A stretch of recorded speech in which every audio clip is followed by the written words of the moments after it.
सूरज और उसकी 7 बहनें माला, मधु, वर्षा, ऋतु, किरण, आशा और नीतू इस दुनिया में अनाथ हो गए। कुछ दिन पहले उनके माता पिता जब शहर से मजदूरी करके बस से वापस लौट रहे थे तो उनकी बस का एक्सीडेंट हो गया और वह दोनों जिंदा नहीं बच पाए। यह खबर जब बच्चों को मिली तो उनका रो रो कर बुरा हाल था। रिश्तेदार भी बच्चों से पल्ला झाड़कर अपने अपने घर चले गए। माला दीदी, मुझे बहुत तेज भूख लगी है। हाँ मेरे राजा भैया, मैं अभी तुम्हारे लिए रोटी लाती हूँ। अब क्या करूं, जितना आटा था उसकी रोटी बना दी, सबके हिस्से में आधी आधी रोटी आई है। हाँ, मैं मेरे हिस्से की रोटी सूरज को दे देती हूँ।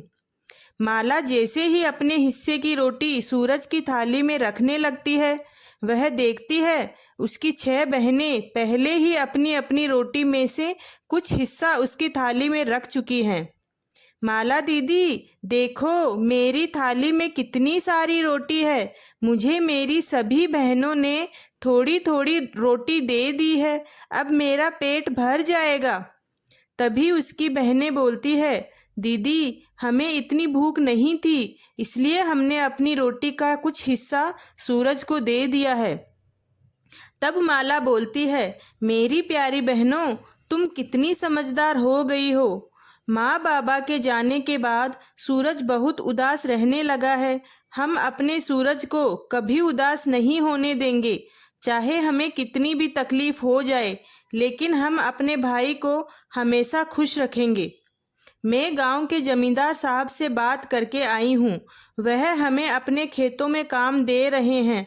अब हम सूरज को पढ़ने लिखने के लिए शहर भेजेंगे।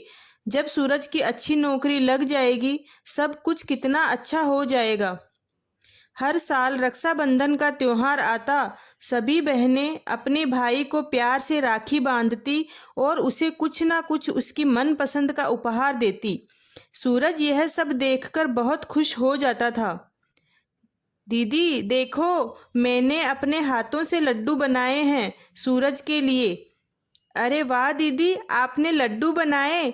काश कि रक्षाबंधन का त्योहार हर रोज आए। मुझे रक्षाबंधन का त्योहार बहुत पसंद है दीदी।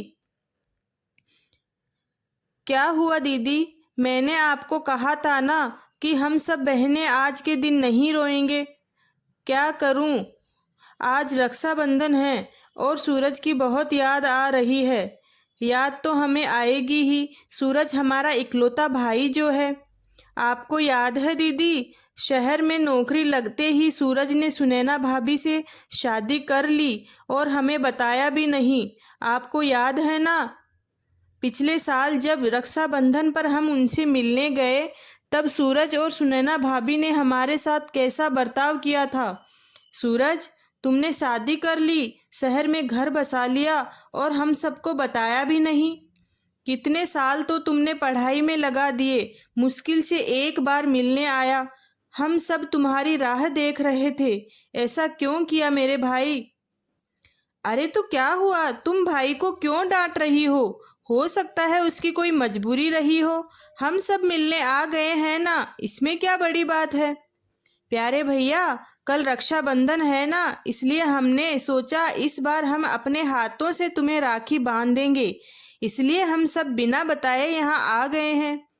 सुनैना भाभी, यह आपके लिए कुछ उपहार ले आए हैं। हमने सोचा पहली बार आपसे मिल रहे हैं तो आपके लिए कुछ उपहार ले लें।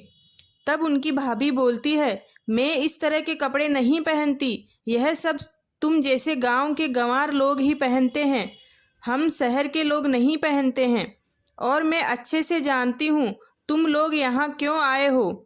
तुम लोग यह 2-2 रुपए की राखी बांधकर अपने भाई से अच्छी खासी रकम वसूल कर ले जाओगे। मैं तुम जैसी बहनों को अच्छे से जानती हूँ।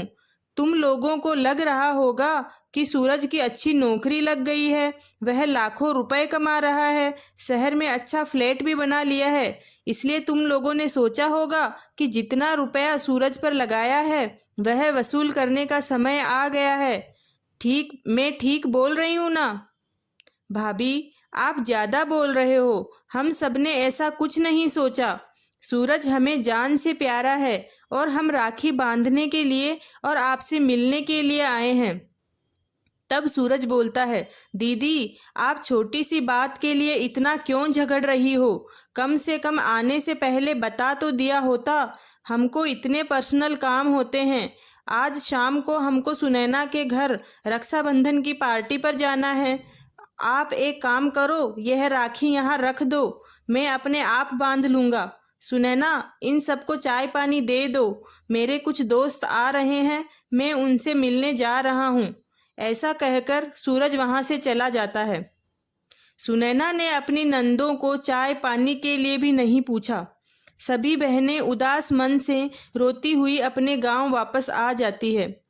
सभी बहनें अपने भाई सूरज को याद करके रोने लगती है। तभी जमींदार साहब उनके यहाँ पर आते हैं। माला बेटी, शहर से सूरज की पत्नी सुनैना का फोन आया है। बात ही कुछ ऐसी थी कि मैं खुद ही चला आया, वरना तुम्हें ही बुला लेता। मुझे लगता है सूरज किसी तकलीफ में है। सुनैना काफी घबराई हुई है। क्या हमारा भाई तकलीफ में है? जमींदार साहब, जल्दी से फोन मिलाकर हमारी बात करवा दो। मेरा तो बहुत मन घबरा रहा है। सुनैना भाभी कैसे हो? माला दीदी, जल्दी से आप शहर आ जाइए। आपका भाई का एक्सीडेंट हो गया है। उन्हें बहुत जगह चोटें लगी है और उन्हें खून की जरूरत है जो उनकी बहनें ही उन्हें दे सकती है। माला दीदी, मुझे माफ़ कर दीजिए और जल्दी से आप शहर आ जाइए। बहनें जल्दी से शहर पहुंच जाती है। सूरज की हालत देखकर सभी फूट फूट कर रोने लगती है।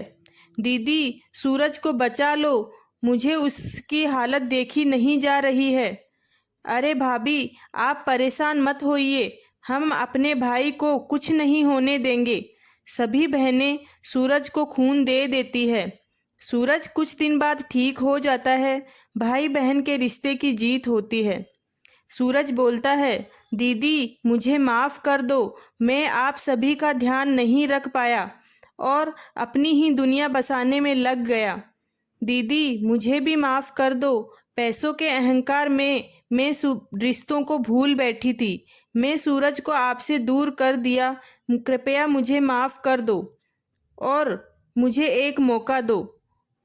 सभी बहनें सूरज को गले लगा लेती है और कहती है, भाभी आगे से ऐसा मत करना, हमें अपने भाई का साथ चाहिए और इसके अलावा कुछ भी नहीं। चलो बहनों, अपनी भाई को राखी बांधो। हम सब बहनें आज कई वर्षों बाद अपने भाई की कलाई पर राखी बांधेंगे। अब सभी भाई बहन खुशी खुशी रहने लगते हैं। तो कैसी लगी आपको यह कहानी? कमेंट करके ज़रूर बताइए। भाई बहन के रिश्ते पर अपनी राय ज़रूर दीजिए।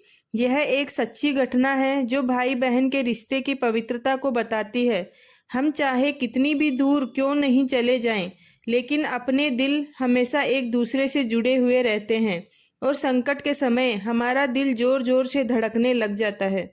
हैप्पी रक्षाबंधन।